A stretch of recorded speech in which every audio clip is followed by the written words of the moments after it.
Boeing का spacecraft Starliner धरती पर क्यों वापस आ रहा है बिना सुनीता विलियम्स और बुच विल्मोर के? सुनीता विलियम्स आखिर कब तक धरती पर वापस आएंगी? एलॉन मस्क कैसे लाएंगे सुनीता विलियम्स और बुच विल्मोर को अर्थ पर वापस? इन सभी सवालों पर बात करेंगे आज की इस वीडियो में। Hello and welcome to Switch. मेरा नाम है सिमरन।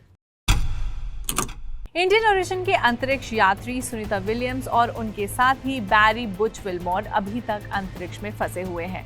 आपको याद दिला दें कि ये दोनों एस्ट्रोनॉट स्टारलाइनर स्पेसक्राफ्ट में बैठकर स्पेस मिशन के लिए रवाना हुए थे। इन्हें 8 दिनों में वापस धरती पर आना था, लेकिन एयरक्राफ्ट कंपनी बोइंग द्वारा बनाए गए इस स्पेसक्राफ्ट में हीलियम गैस की लीकेज की वजह से ये दोनों एस्ट्रोनॉट्स अभी तक स्पेस में फंसे हुए हैं। ये स्पेस मिशन दरअसल नासा और बोइंग ने कोलैबोरेशन में लॉन्च किया था।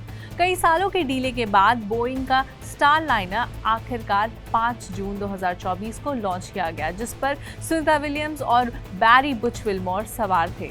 ये दोनों ही फॉर्मर मिलिट्री टेस्ट पायलट्स हैं और आईएसएस की ओर जा रहे थे, लेकिन लॉन्च के एक दिन बाद ही जब स्टारलाइनर आईएसएस के करीब पहुंचा, नासा और बोइंग ने हीलियम लीक्स और स्पेसक्राफ्ट के रिएक्शन कंट्रोल थ्रस्टर्स में प्रॉब्लम देखी। स्टारलाइनर के 28 थ्रस्टर में से 5 थ्रस्टर्स फेल हो गए फ्लाइट के दौरान ही, और इसमें कई हीलियम के लीक्स आए। हीलियम गैस जो थ्रस्टर्स को प्रेशराइज करता है और स्पेसक्राफ्ट को पुश करने में यूज होता है, वो लीक होने लगा। फिर भी स्टारलाइनर आईएसएस के साथ डॉक करने में सफल रहा। ISS यानी international space station has been housing crews of astronauts for over 2 decades। 8 दिनों का मिशन अब 8 महीनों का मिशन बन चुका है। नासा ने अनाउंस किया कि वो अगले साल यानी फरवरी 2025 में सुनीता विलियम्स और उनके साथी बुच विल्मोर को वापस धरती पर लाएंगे। नासा ने बताया कि स्टारलाइनर स्पेसक्राफ्ट बिना क्रू के धरती पर वापस आएगा। नासा एडमिनिस्ट्रेटर बिल नेल्सन ने कहा कि एस्ट्रोनॉट्स को स्पेस स्टेशन पर रखने और स्टारलाइनर को बिना क्रू के वापस लाने का फैसला उनकी सेफ्टी कमिटमेंट का नतीजा है। उन्होंने कहा that our core value is safety.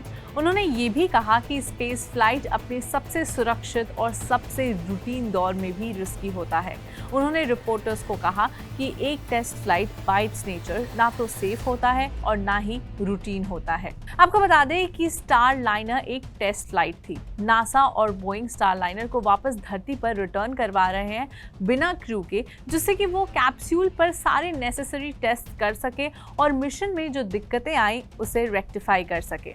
NASA को डर था कि ये कैप्सूल धरती पर वापस आने के लिए जरूरी थ्रस्ट नहीं बना पाएगा, इसलिए उन्होंने दोनों एस्ट्रोनॉट्स को एलॉन मस्क के स्पेसएक्स मिशन में ट्रांसफर करने का फैसला किया और स्टारलाइनर को खाली वापस भेजने का प्लान बनाया। नासा के एस्ट्रोनॉट ऑपरेशंस में ये एक रेयर रीशफलिंग माना जा रहा है।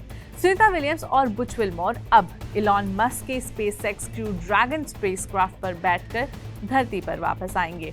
नए प्लान के तहत स्पेसएक्स क्रू 9 मिशन लेट सितंबर में टेक ऑफ करेगा, जब स्टारलाइनर धरती की ओर चला जाएगा, जिससे आईएसएस पर एक डॉकिंग पोर्ट फ्री हो जाएगा। स्पेसएक्स मिशन में ओरिजिनली प्लान 4 पैसेंजर्स की बोर्डिंग होनी थी, लेकिन अब सिर्फ 2 पैसेंजर्स ही लेकर जाएगा ये स्पेसएक्स ड्रैगन, ताकि विलियम्स और विल्मोर के लिए जगह बन सके। एटलीस्ट बहुत दिनों के बाद नासा ने इन दोनों एस्ट्रोनॉट्स की वापसी पर कोई कॉन्क्रीट फैसला दिया है। इससे पहले उम्मीद थी कि ये दोनों एस्ट्रोनॉट स्टारलाइनर पर ही बैठकर वापस आएंगे, लेकिन ऐसा नहीं हो पाया। आपको बता दें कि ये एक टेस्ट मिशन था। इस मिशन का एम था ह्यूमंस को स्पेस लेकर जाना और उन्हें वापस लेकर आना। नासा के इस फैसले की तरफ हमने आपको पहले ही एक अपडेट दे दिया था कि हो सकता है कि नासा को एलॉन मस्क के स्पेसएक्स ड्रैगन की जरूरत पड़े इन दोनों फंसे हुए एस्ट्रोनॉट्स को वापस लाने के लिए। स्टारलाइनर और इस मिशन से जुड़ी बाकी इंफॉर्मेशन के लिए आप हमारी बाकी सारी वीडियोस देख सकते हैं। फिलहाल सिचुएशन क्रिटिकल है। ऐसे में नासा आगे क्या अपडेट्स लेकर आएगा इस मिशन के ऊपर जानने के लिए स्विच को सब्सक्राइब कर लीजिए।